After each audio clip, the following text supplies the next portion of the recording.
Bless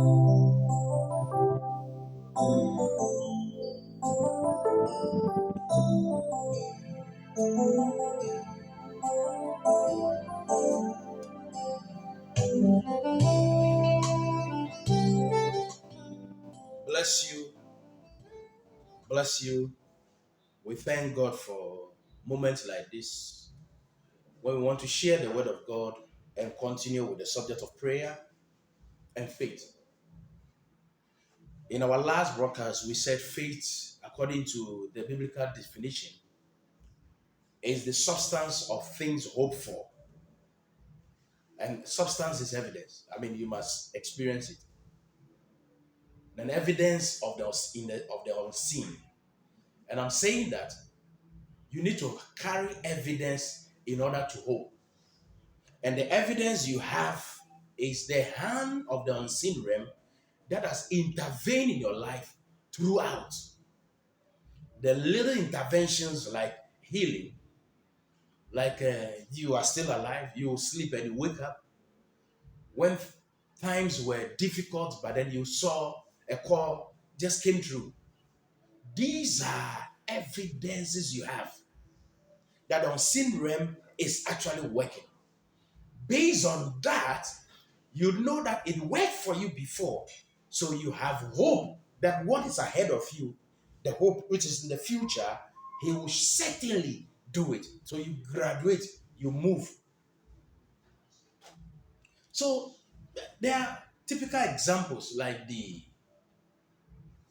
woman with the issue of blood. What was his evidence? You know, faith must give you boldness. It must embolden you. Mark chapter 5, verse 21. And when Jesus was passed over again by ship unto the other side, much people gathered unto him, and he was nigh unto the sea. And behold, there cometh one of the rulers of the synagogue, Jairus by name.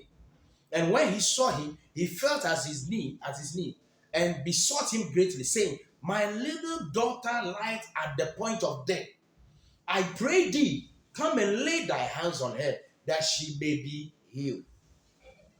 This man did not live in doubt. My daughter is lying and at the point of death. But Jesus, come and pray, he will be well. This man was so sure that when Jesus prayed, the daughter would live again. Why? He has evidence. He did not say, let's come and do and let's try. He said, you must be sure. You must be bold. For instance, when God changed Abraham's name from Abram, an exalted father, to Abraham, father of many nations, Abraham didn't have children, but he accepted the name. When God asked Abraham to move out of his father's house, out of his clan, into a foreign land, he didn't even know where he was going, but he was sure that God was taking him somewhere. That is boldness. If you don't have this kind of faith, you cannot enter into territories you were rejected before and say, this time around, I can. And I need this. I'm speaking with boldness. I'm entering territories with boldness. I'm overcoming in boldness. You are not activating your faith. You are doubting, you are not sure. But when you have evidence, you walk in boldness. Come boldly to the throne room of grace. What is that? You know, you are sure there is an answer. So just walk. Don't go and have a double mind. This one. So you see the issue of it goes on. The woman with the issue of blood.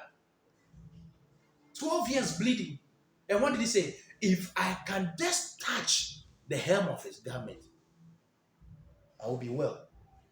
He was so sure by touching, he was not going to try. If I touch, I will be well. He has evidence.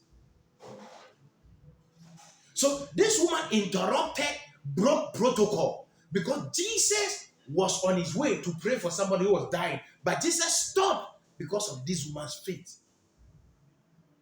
And when Jesus stopped because of this woman, Jairus, whose daughter was dying, there was a report that came to them that the daughter is already gone. Jairus did not leave the presence of Jesus and ran to go and verify. But Jesus made a statement that said, he's asleep. He believed Jesus and stayed with Jesus. Some of you are shaking. You can't stay with your pastor. You can't stay in worship. You can't stay in prayer. You can't even stay in your church. You are discouraged from attending prayer meetings and church service because you think God has failed. This man, he said, your daughter is dead. Jesus said he's asleep. He remained with Jesus because he had evidence. What about you? What are you doing? There are things we need to do. There are things we need to pray. But we must walk with that sort of boldness. What you don't know, that if the Bible says faith is the evidence, the moment the word evidence comes, it becomes a legal issue. When you go to court, you don't know how the judges and who will sit on the panel, but you are going. You need to provide evidence enough that everybody, every party to the case would believe you. And what is your evidence? The evidence is that you have only one evidence. He has done it for me before. I am alive today because the unseen hand intervened in my case. I was lost. I am found. The unseen hand. That's the evidence you have. If you don't hold on to the little things and you have no hope, and your faith will shake. This is Pastor Adam from King's Yard Ministry. We'll continue later.